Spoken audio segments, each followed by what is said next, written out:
You know, one of the strangest things about food is people don't realize that food is regional, or it used to be. And right now, because of airplanes and freights and stuff like that, we're getting away from the regional concept of food.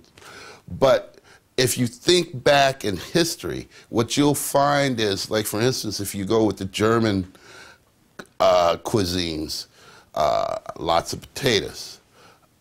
The reason why they did a lot of sausages and stuff is because their meat wasn't of the best quality.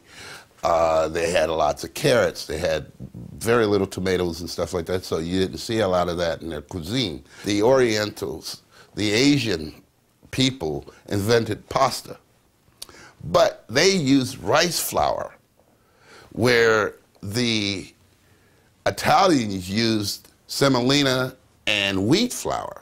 Because if you think about what was originally in the dish, what they had in their region, it makes sense, and you can just, that's your recipe right there for most things. I mean, obviously there's a little bit of variance on how they prepare food, but you always will know what the recipes consist of just by following the history. Being a personal chef, in my eyes, it opens up the opportunity to deal with the complete spectrum of food. I mean, I had a guy come into town a couple weeks ago that wanted a really, really true Hungarian goulash. And he wanted it with the spetzos, which are noodles, the homemade noodles, and the whole 9 yards. And he loved it. His family was from where that dish originated from, and they loved it. They were surprised that they could actually get that kind of food in America. And it was fun for me because I actually had to research in order to find it. It was a pleasure, actually. What's unique about my cooking skills are, I'm one of those strange people that will utilize multi-cultures simultaneously on a plate. There's this concept that my wife and I was working on for a organization in one of the cities we lived in, where it was around the world in 7 courses.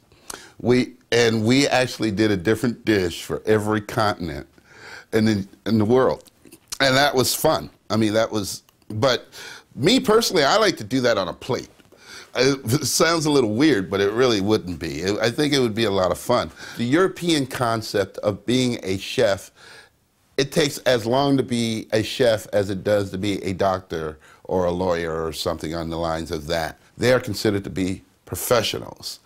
In the United States, unfortunately, if you worked at Denny's for 6 months, you will refer to yourself as a chef. I think it's one of the strangest things we do in this country, because there's no way that a 20-year-old kid, they might be a talented cook, but they could never be a chef. I literally started cooking with my dad in a chicken shack when I was like 8, 9, 10 years old. I don't remember. Whenever we did something bad, he would make us literally go work for a couple days in the chicken shack as a punishment. And from there, I really started enjoying what I was doing. So therefore, he set me up with an apprenticeship when I graduated from high school.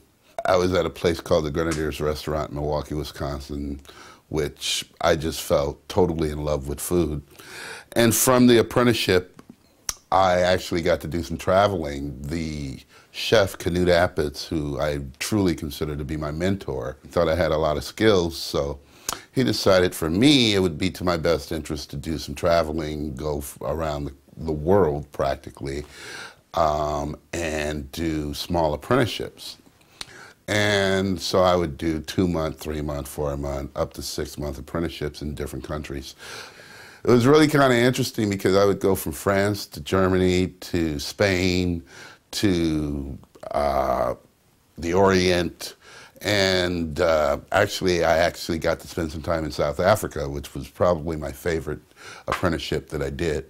One of the things that I really enjoyed about South Africa was how they utilized some interesting concepts with different types of food, such as what they would do is they would sweeten their meats because the refrigeration was so bad, and they would actually pickle their meat by utilizing sugar and stuff of that nature.